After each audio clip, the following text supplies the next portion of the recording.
most of the laws that the Constitution required to be enacted were actually enacted. We worked well with the Attorney General. We worked well with the Kenya Law Reform Commission and the various government departments where the laws originated from. So what I would say, while we wrote most of these laws, I think I can honestly say that there are one or two of them, because of the process where these laws eventually had to pass through cabinet and then be taken to the National Assembly so that they could be enacted. I do have one or two that personally, and I think most of my colleagues felt that collectively, not just CIC, collectively, including those bodies that I have mentioned, we probably fell short of the mark. Examples, for example, the laws to implement Chapter 6 of the Constitution were, in our view, between leaving CIC and the time that they got to Parliament and were enacted in Parliament. In our view, CIC were quite significantly watered down. But then you see it's Parliament that had and still has the constitutional mandate to actually legislate. There are other laws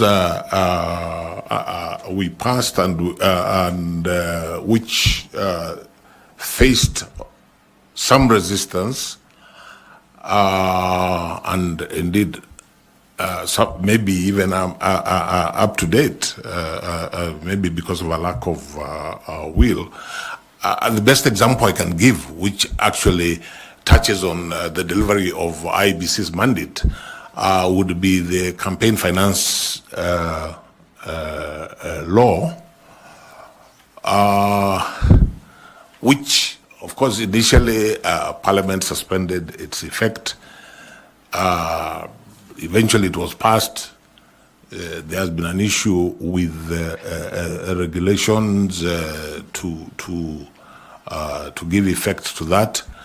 I'm still hopeful that whoever goes to the commission at IEBC, because this is an important part of the electoral process, can actually push and negotiate with the executive, with Parliament, with all stakeholders, so that law, so many years down the line, is actually passed, so that the intent of the Constitution is achieved.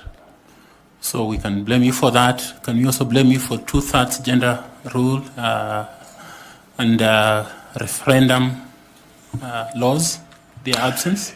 You can probably ask my colleagues and I to share some blame on, say, like the referendum law, but Chairman and members of the panel, without running away, the laws were not initiated by CIC. The laws were initiated by the executive. So if a law was not initiated by the executive, there's very little that as CIC we could do.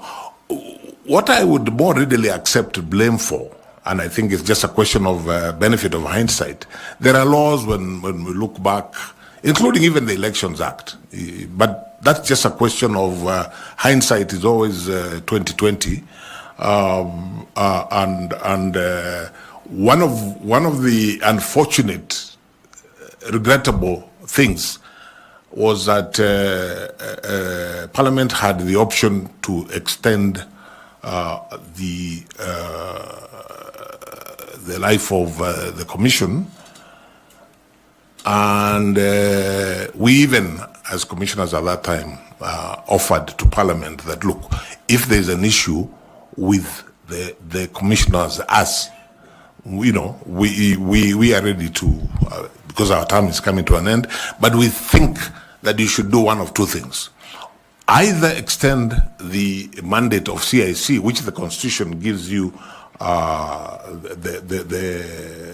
power to do, or if you don't want to extend the mandate of CIC, then identify another body and find a way of giving it a constitutional underpinning. And here we were probably looking at something like the Kenya Law Reform Commission, because it would have been important to have a body that continued to review the laws and look at anything that may have fallen through the process. And as I say, hindsight is always perfect vision. And if that had happened, I dare say that some of the laws now, not just around the elections, but generally, which have issues, those issues would have been probably addressed by now. Fair enough. My final question on the introduction is this is a very onerous position you're asking for. You resigned from a judicial position that does not have a similar pressure like this. Are we going to have our chairman resign before end of day? Chair and members of the panel, not at all. Allow me to explain in a couple of minutes why I resigned from the East African Court of Justice. The East African Court of Justice is established as the judicial organ of the East African community. It's an ad hoc court, means it's not full-time, and it operates to a certain calendar. I think it is not unfair for me to say, because I think it's a matter of public notoriety, that the East African community for the last few years has struggled almost to the point of becoming dysfunctional. So that you had a situation where you have an ad hoc court with a calendar, 4 sessions in a year. Each session, as it approaches, is cancelled because there are financial issues within the community. And when this happened for practically the whole of 2023, I said to myself, I'm not being fair to myself. I'm not being fair to the people of East Africa, because all this time, Chair and members of the panel, every month I am earning $2,000 for doing nothing, because it's called the intersessional something that you get paid every month. So I thought long and hard, and I decided that I was not adding value to